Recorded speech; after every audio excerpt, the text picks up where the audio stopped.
Hello मेरे प्यारे viewers, कैसे हैं आप सभी लोग। आशा करती हूँ आप सभी लोग अच्छे होंगे। कहानी के लिए मेरे चैनल को सब्सक्राइब कीजिए, कहानी को लाइक और शेयर जरूर कीजिएगा और कहानी कैसी लगी प्लीज़ कमेंट बॉक्स में ज़रूर बताइएगा। और कहानी को लेकर कोई भी राय या सुझाव वो भी कमेंट बॉक्स में ज़रूर दीजिएगा। तो शुरू करते हैं हम आज की अपनी कहानी। मधु हैरान परेशान, अपने कानों पर उसे यकीन ही नहीं हो रहा था कि उसकी अपनी जन्नी माँ भाभी के साथ मिलकर उसके बारे में ऐसी बातें करेगी।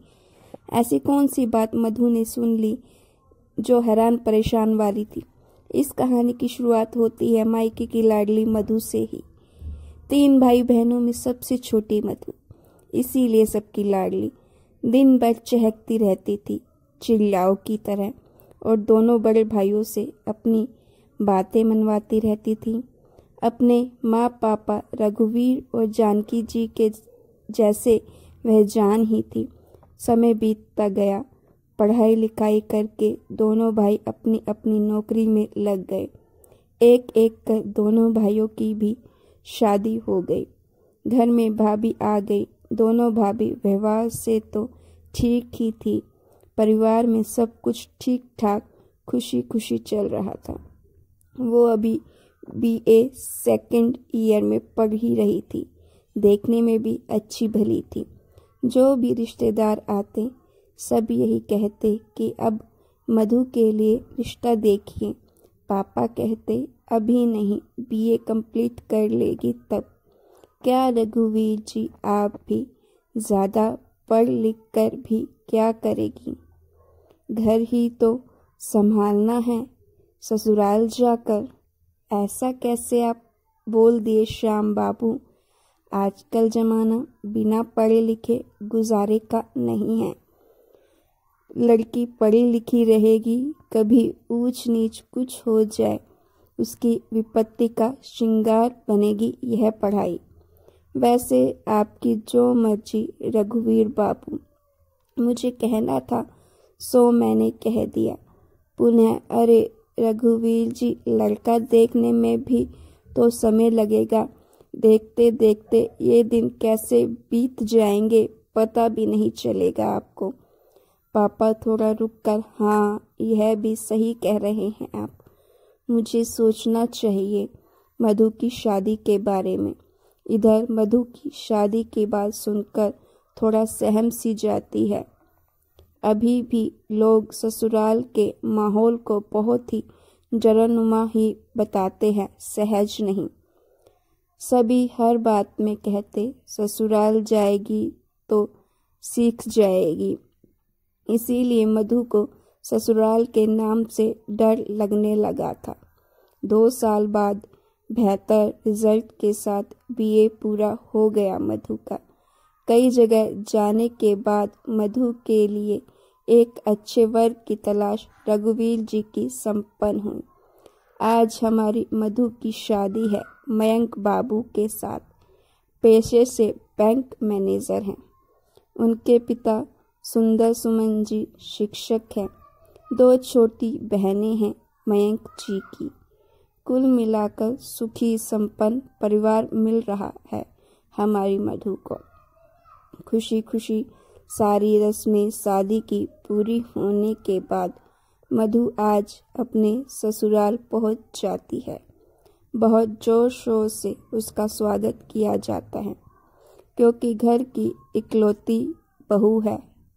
मधु की सासू माँ बहुत ही सुंदरता से बहू का स्वागत करती है। सारी रस्में ससुराल की होने के बाद बहू को अपने कमरे में ले जाते हुए मयंक की माँ रेवती जी कहती हैं, मधु कोई भी दिक्कत हो तो बेहिचक मुझे कहना। मैं तुम्हारी माँ समान नहीं माँ हूँ। ठीक है माँ जी। माँ जी नहीं, सिर्फ तुम्हारी माँ। दोनों बहनें एक साथ बोलती हैं।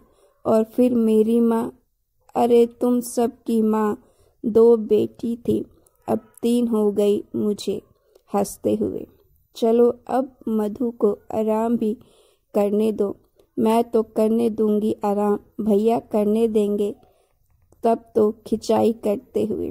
मधु को हैरत हो रही थी कि यह सिर्फ मेरी सासू माँ का दिखावा था या फिर सच में मयंक जी की माँ ऐसी है। सभी आज तक बोलते रहते थे सास बहुत गर्म होती है, ससुराल में जीना मुश्किल कर देती है, वगैरह वगैरह। ये तो बिल्कुल विपरीत है। तभी मयंक बाथरूम से फ्रेश होकर आते हैं। कहाँ खो गई मेरी मधु? बस कहीं नहीं, यूं ही मयंक की बाहों में लिपटते हुए आपके बारे में ही सोच रही थी। क्या क्या क्या? अभी नहीं बताऊंगी, सो जाइए। दोनों सो जाते हैं कल की नई सबेर और नई उम्मीदों के साथ। सुबह जब आँख खुलती है, मधु देखती है कि रेवती जी सारा काम कर चुकी होती हैं। मधु, पहले तुम स्नान करके पूजा कर लो, फिर सभी साथ में नाश्ता करेंगे। जो ठीक है। मधु माँ, आपने मुझे जगाया क्यों नहीं? कुछ काम में हाथ बटा देती मैं भी। अरे बेटा, अभी तुम्हारे मेहंदी के रंग है, इसे आराम से रहने दो। ये रंग जितना लंबा चलेगा तुम लोगों का जीवन उतना ही सुखी रहेगा। मैं हूं ना अभी। और कौन सा कहती हूँ कि तुमको नहीं करना है। मेरे बुढ़ापे का सहारा तुम ही तो बनोगी। 2-4 दिन इसी तरह बीत गए। मधु, मुझे मम्मी के यहाँ जाना है।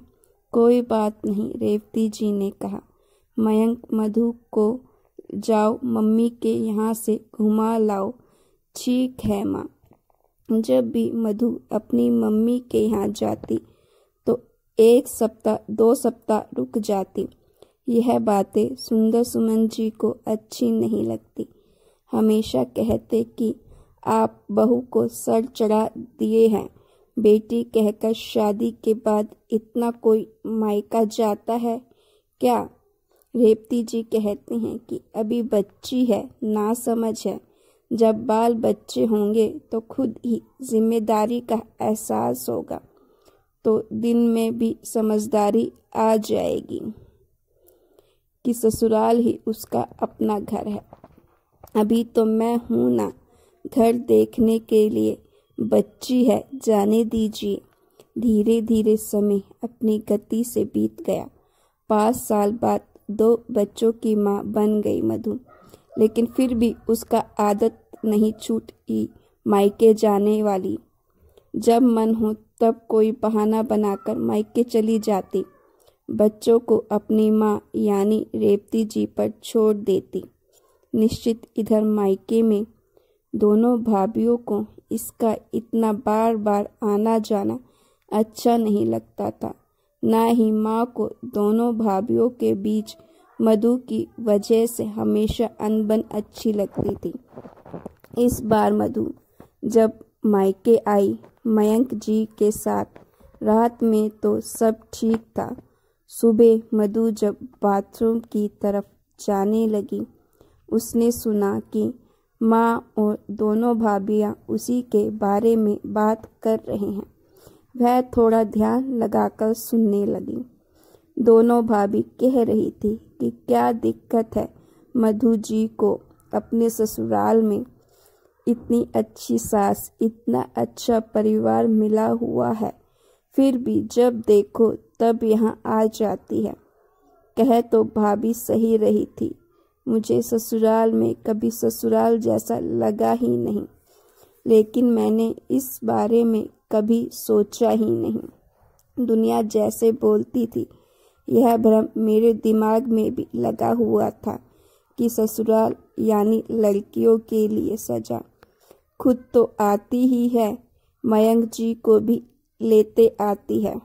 स्वागत में कम खर्च होते हैं क्या? माँ भी बोल रही थी। हाँ सही बात है।